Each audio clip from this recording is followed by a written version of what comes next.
Hey guys, I welcome you all to my channel SSC smart classes. अगर आप SSC CGL 2020 पर focus करना चाहते हैं और सीजीएल आगे भी आपके जो भी 2023 में जितने भी एग्ज़ाम होंगे सब में कंप्यूटर पूछा जा रहा है और कंप्यूटर की बहुत बेस्ट बुक मैंने बनाई है। सारे टीसीएस के प्रीवियस ईयर क्वेश्चन है, टाइम टू टाइम अपडेट करता हूँ थ्योरी के साथ। और भी अगर आप किसी और एग्ज़ाम की भी प्रिपरेशन कर रहे हो तो उसमें भी सारे एक्स्ट्रा टॉपिक आपको इस पीडीएफ में मिल जाएंगे। बहुत ही रीजनेबल प्राइस में है, काफ़ी लोग ले चुके हैं। बहुत बेस्ट बुक है आपकी प्रिपरेशन करने के लिए। सारा कंटेंट एक प्लेटफॉर्म में आपको प्रोवाइड कर दिया है।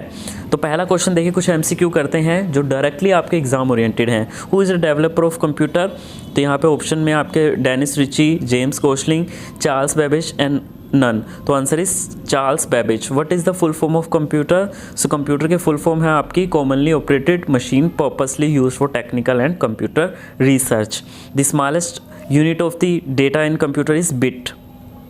यहाँ पे एक बार टेबल भी देख लीजिए। 2024 बाइट का एक केबी होता है, 1024 केबी का एक एमबी होता है, 1024 एमबी का एक गीगाबाइट होता है, 1024 जीबी का एक टेराबाइट होता है, 1024 टीबी का एक पेटाबाइट होता है, 1024 पेटाबाइट का एक एक्साबाइट होता है, 1024 एक्साबाइट का एक जेटाबाइट होता है एंड 1024 जेटाबाइट का एक योटाबाइट होता है। जो स्मॉलेस्ट होता है वो एक बाइट होता है which is equal to 8 bit and it's half of it is equal to 1 nibble, that is 4 bit.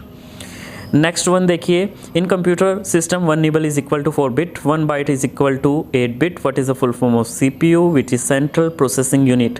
Seventh is how many parts are there in CPU? Is control unit and arithmetic logic unit. The brain of the computer is CPU. Which of the following is an example of software? इनमें से कौन सा software का example नहीं है? MS office, Tally, Chrome, all are these softwares except mouse. Mouse is a hardware. आगे देखिए, how many computer generations are there? It is 5 generation. और इन 5 जनरेशन में आपको टाइम पीरियड्स याद करने हैं और कौन कौन से कंपोनेंट इसमें यूज़ होते हैं, सबसे इंपॉर्टेंट हैं, आपको वो याद करने हैं। एक बार देख भी लीजिए। देखिए, फर्स्ट जनरेशन में 1940 to 1952 component use is vacuum tube, electronic valves, memory and storage, magnetic tapes, magnetic drum as secondary memory. इसके बाद कुछ एग्जांपल्स भी आप कर सकते हो, ENIAC, एडवेक। उसके बाद देखिए EDSAC, UNIVAC and IBM 700। Second generation 952 964 transistor use किए गए थे। थर्ड जनरेशन में आपके ICs यूज़ किए गए थे 1964 टू 1971। फोर्थ इसमें जो मेन मेमोरीज थी आपकी फिर रैम रोम होने लगी थी। सेकेंडरी मेमोरी वही जो आपकी हार्ड डिस्क वगैरह होती थी, मैग्नेटिक टेप्स और मैग्नेटिक डिस्क होगी। उसके बाद fourth generation 1971 and then again उससे आगे और microprocessor VLSI and fifth generation में ULSI। इनमें भी main memory RAM ROM and secondary memories hard disk. आगे देखिएगा, इन memory full form is KB, it's kilobyte. 1 KB is equal to 1024 byte. How many types of memory are there? It's 2 type of memory are there. Which of the following is an example of volatile memory? RAM। RAM stands for read access memory, random access memory, both first and second, and none. So random access memory. CPU consists of ALU, CU and MU. Which of the following is an example of the input device? It's all of the above. Keyboard, mouse, scanner, all of the example of the input devices. बात करूँ मैं input devices कौन कौन से होते हैं उसके बारे में चर्चा कर लेते हैं। देखिए, data and input is entered by the user into computer. जो डेटा है वो यूज़र के द्वारा कंप्यूटर में एंटर किया जाता है, ठीक है, डेटा एंड द इनपुट। तो using input device like mouse, keyboard etcetera, ठीक है, इनकी वजह से आप कंप्यूटर में क्या करते हो? डेटा को एंटर करते हो। माउस से आप कॉपी पेस्ट करके जो भी है डेटा एंटर करते हो, कीबोर्ड में आप कीज प्रेस करते हो। सो input devices basically convert input data into the suitable binary format which can be accepted by the computer, because computer जो होता है वो बाइनरी लैंग्वेज समझता है 0-1 की फॉर्म में। कीबोर्ड हो गया, तो mostly in computer we have the QWERTY keyboard, ठीक है। Dvorak keyboard is also type.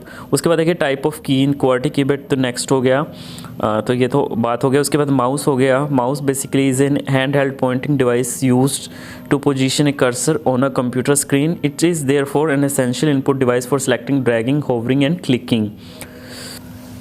और ये जो माउस है, सो इसके बारे में ये क्वेश्चन भी आता है कि किसने फर्स्ट कंप्यूटर माउस प्रोटोटाइप जो है वो बेसिकली फाउंडर कौन है माउस के? बेसिकली ये question Douglas एंजलबार्ट।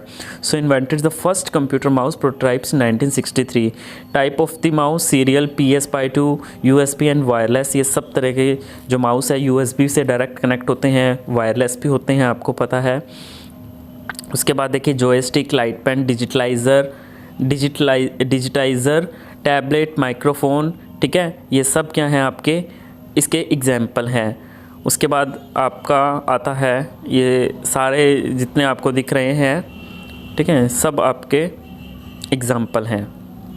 Next question, which of the following is a valid measurement unit of the memory. सब सारे ही हैं। How many arrow keys in keyboard में कितनी एरो की हैं? There are the 4 arrow key in keyboard sorry. So basically computer में जो arrow keys होती हैं 4 होती हैं, मतलब जो आगे पीछे ऊपर नीचे करने के लिए जो निशान होते हैं ना, उनको एरो की बोलते हैं। The list of coded instruction in computer is called computer program. Directly ये क्वेश्चन आपका एग्ज़ाम में देखने को मिला था MTS में। The part of CPU which performs all the mathematical functions, that is arithmetic logic unit. Example of the hardware is keyboard, mouse, printer, all the example of ये। How many types of S and W are there? So there are 2 type of S and W। 2 तरीके के software होते हैं। FIFO stands for first in first out। 29 देखिए ALU is a part of memory, so answer is false। type of RAM is SRAM and DRAM। इनके बारे में theory में दिया हुआ सब। कैन हार्डवर्क जो होता है hardware work without device printer, false. Shortcut of key of the folder creation is Ctrl+Shift+N। ये एक शॉर्टकट की है फोल्डर क्रिएशन की। कंप्यूटर शटडाउन की इट्स Alt+F4। तो ये कंप्यूटर के शटडाउन की है, सभी को मैक्सिमम पता ही होगा। रिफ्रेश के लिए F5 यूज़ करते हैं। Which of the following is an example of operating system? Is Windows, Linux, MS-DOS, all are the example of the operating system. Ctrl+Z is used for copy, paste, undo, delete. So answer is undo. Which of the following is an example of volatile memory? So answer is both first and second. Is RAM. RAM is an example of volatile memory and the RAM ये type है static and dynamic. What is the use of Shift+Delete? ये permanently delete करता है file को। Ctrl+C is used for copy. Shortcut key for the select all, so Ctrl+A। उसके बाद देखिए आपका Ctrl+X is used for cut हो गया। What is the example of binary 0 to 1? Bit stand for binary digits, ठीक है, binary digits. BCD code जो होता है बेसिकली उसमें 4 बिट्स होती हैं। It uses 4 bits to represent the 10 decimal digit of 0 to 9। तो मतलब ये 4 बिट्स को यूज़ करके आपके 10 डेसिमल डिजिट जो कि 0 to 9 होते हैं उनको रिप्रेजेंट करता है, ठीक है। 4 बिट यूज़ करता है इसमें BCD। उसके बाद देखिए which of the following is a logic gate. So and और नोट एटसेट्रा ये सब आपके क्या हैं, लॉजिक गेट हैं। The 2 kinds of the main memory is कौन सी हैं? CD and DVD, RAM and ROM, primary and secondary. So answer is RAM and ROM। Operating system example of it is a software, it's not a hardware, it's software. The main memory of the computer is known as primary memory, which is called main memory. Half byte और 4 bit is called nibble, मैं बता चुका हूँ इसको। उसके बाद बाकी के बचे हुए जो क्वेश्चन हैं वो हम बाद में कर लेंगे 50 से 100 नेक्स्ट वीडियो में। तो ये वीडियो अच्छी लगी हो तो लाइक कीजिए, शेयर कीजिए, सब्सक्राइब कीजिए। अगर आपको ये PDF चाहिए तो डिस्क्रिप्शन में लिंक है, वहाँ से जाके आप ले सकते हैं। एंड यकीन मानिए आपके सारे एग्ज़ाम के लिए ये बेस्ट बुक साबित होगी।